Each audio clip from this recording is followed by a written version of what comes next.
तो बेसिकली बात इतनी है ऋषि मिश्रा, ये बैठक बुलाते हैं तो वो नहीं आते, वो बैठक बुलाते हैं तो ये नहीं आते। जनता कह रही है, मतलब जनता के साथ तो क्या गेम हो रहा है, मेरे को उस गेम का भी नाम आता है कि जनता का तो बेवकूफ बन रहा है। सर जनता का बन रहा है बेवकूफ। एलजी बुलाते हैं वो नहीं आते, ये बुलाते हैं एलजी। क्या मैं गलत कह रहा हूं? लोगों को अच्छा नहीं लगे, बट मैं रियलिटी कह रहा हूं कि जब G20 हो रहा था, सर मेरे मुंह से G7 निकल गया था, G20 हो रहा था, मैं ऑफिसर्स को जानता हूं जो लाइन 15-15, 16-16 अफसरों की गाड़ियां चल रही थी एलजी साहब के साथ, एक लॉन्च चेक हो रहा था। जब हम G20 के लिए लॉन्च चेक कर सकते हैं, अभी तक उसके विजुअल्स नहीं मिले हैं मुझे, तो क्या हम बारिश से पहले ये जो इलाके उनको चेक नहीं कर सकते? अगर हम चाहें दर्शकों तो हम राजनेता हमारे कुछ भी कर सकते हैं, हमारे पास सारे, we have all what is required. ऐसा नहीं है कि किसी चीज की कमी है ऋषि। लेकिन जब शीश महल के खिलाफ बीजेपी के लोग प्रदर्शन कर सकते हैं, तो यदि डीसिल्टिंग नहीं हुई तो वहां पर प्रदर्शन कर सकते थे सर। और 7 एमपी आपने देखा है, वो कहां है 7 एमपी? पता है ना, नहीं है सर ना है, ना एमएलए है, ना विधायक है, ना आतिशी है, ना सौरभ है, ना ये है। एलजी साहब जरूर गए, लेकिन अगर ये पहले चले जाते तो काम हो जाता सारे अफसरों का। अगर मैं आम आदमी पार्टी की बात ही मानूं कि एलजी साहब का होता, क्योंकि अभी क्या है दिल्ली में, केजरीवाल वर्सेस एलजी है, एलजी वर्सेस केजरीवाल, कुछ भी हो जाए, बच्चों की जान जा रही है। भाटिया जी, क्या इसकी कंप्लेंट काउंसलर के पास, एमएलए के पास नहीं गई थी? आप तो दिल्ली के ही रहने वाले हैं। अब आज मत आप बीजेपी करिएगा भाटिया जी, प्रैक्टिकल पॉइंट रखिएगा, reality. Thank you. Sanjay ji आ रहा हूं। सर मैं सच्चाई की बात करूंगा आज। पहली बात तो शर्म की बात है जो टीवी पे आके ये लोग आपस में इस तरह झगड़ा कर रहे हैं, मीटिंग खेल रहे हैं। मैं आपको एक सच्चाई बताता हूं, 10 साल से इनका विधायक है, इनके काउंसलर्स हैं। एक विधायक और एक काउंसलर के पास इतनी ताकत है, ये काम सिर्फ एक एई और जेई कर सकता है। जो जल बोर्ड का जेई, केवल जेई और एई को अगर वो निर्देश दें और वो अपने कर्मचारी को बोलता है तो डीसिल्टिंग के लिए वो मशीन लाते हैं और उसको कर देते हैं।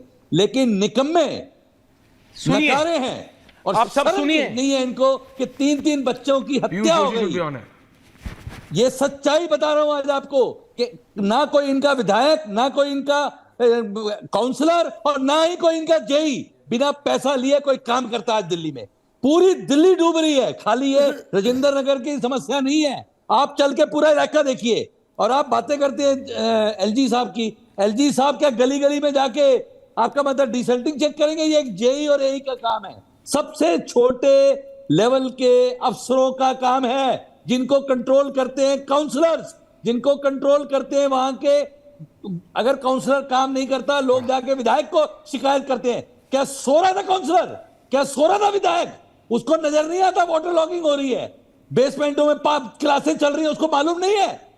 सब के सब झूठ और गलत अपने आप को बचाने के लिए कर रहे हैं। मेरे को समझ में नहीं आती इनको। होल्ड ऑन पीयूष जी आ रहा है। दिल्ली की जनता परेशान हो रही है और ये आके यहाँ पर बकवास कर रहे हैं कि जी हमने 9 तारीख को मीटिंग करी, ये करी, वो नहीं आया, ये नहीं आया। क्या जरूरत है मीटिंग की? एक जेई या एई को काउंसलर अगर खाली कहे कि जाके डीसिल्टिंग की मशीन ला और डीसिल्ट कर दे, एक मिनट में पूछिए।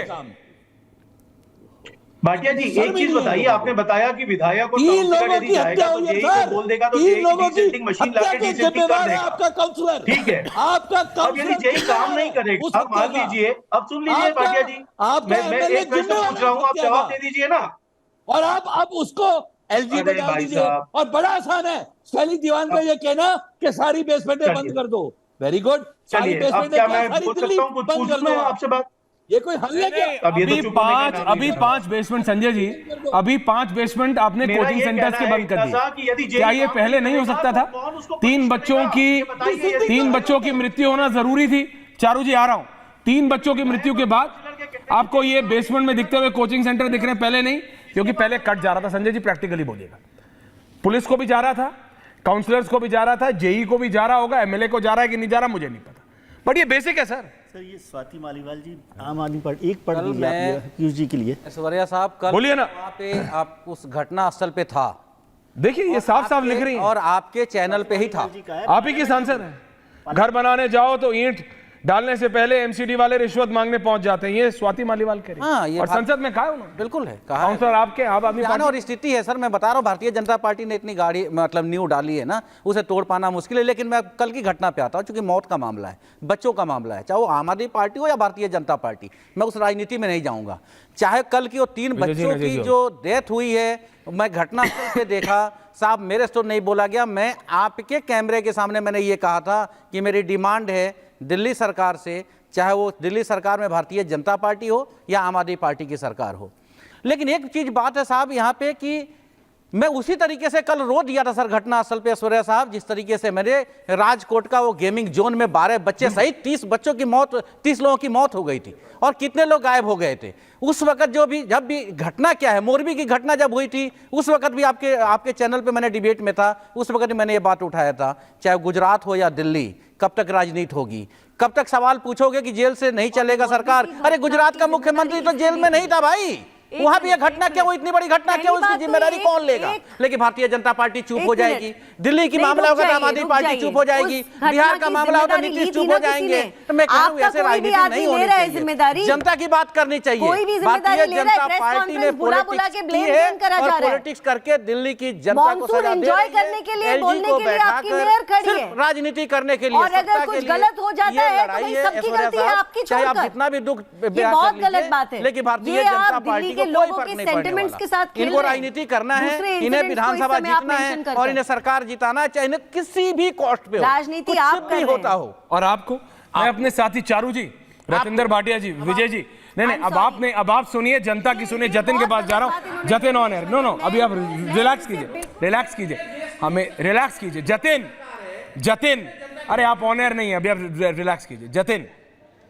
जतिन कहाँ हैं आप, आपकी लोकेशन कहाँ है, क्योंकि मेरी टीम ऊपर चलाना भूल जाती है बार-बार। हाँ, आज बिल्कुल आपको बता दूं कि इस वक्त मैं मुखर्जी नगर में हूं। Jatin full frame, talk to the people, civil services बच्चों से बात करिए। चारू जी प्लीज सुनिएगा फॉर नेक्स्ट 2 मिनट्स। फुल पहले ये सभी स्टूडेंट्स हैं जो मेरे आसपास हैं, और ये स्टूडेंट्स दरअसल क्लासरूम में होने चाहिए, लेकिन ये स्टूडेंट्स कहाँ हैं, सड़कों पर है। और हाथ में कुछ इस तरीके की तख्ती लिए खड़े, आप देखिए, पैसे लाओ मौत पाओ, इस तरीके के पोस्टर लिए ये स्टूडेंट्स यहाँ पर खड़े हैं। कितनी फीस देते हैं आप? यहाँ फीस की बात न करिए सर, फीस तो हम लोग का एवरेज अगर कोचिंग को देखा जाए तो 2 लाख से ज्यादा है। कुछ कोचिंग वाले तो 3 लाख तक ले रहे हैं। कुछ क्लास में सेफ है, आप ही के पीछे बेसमेंट में क्लासेस। सर मैं बताऊं, अगर क्लास सेफ होती तो आज 20 कोचिंग वाले के उसमें जो है गेट में ताला ना लगता। रही बात जो एक और चीज मैं कह रहा हूँ, ये जो मुखर्जी नगर है सर, आज केवल कोचिंग का ना देखिए, यहाँ लाइब्रेरी माफिया। पहले क्या होता था, लोग हॉस्टल में रहते थे, रूम लेते थे, वहाँ पर पढ़ाई कर लेते थे। आज रूम इतना महंगा रूम लेते हैं, हॉस्टल लेते हैं, फिर वो 3000 रुपये यहाँ लाइब्रेरी का देते हैं। उसके बाद में अगर कोई नया लड़का था तो ब्रोकर को फीस देता है, उसके बाद में खाने वाले को फीस देता है। और ये मैं क्यों कह रहा हूँ, पैसा लाओ मौत पाओ, ये कॉन्सेप्ट है सर। ये कॉन्सेप्ट किस प्रकार से, हम एक बार अपने माँ बाप की कमाई, गाढ़ी कमाई को 2.5-3 लाख रुपए यहाँ जमा करते हैं, और उसके बदले में क्या पाते हैं, मौत। जो हमारी बहन, जो हमारे भाई वहाँ पर 2-3 एक्सपायर हुए हैं, आज इस दुनिया में नहीं है, उनके साथ में बताइए न्याय कैसे होगा।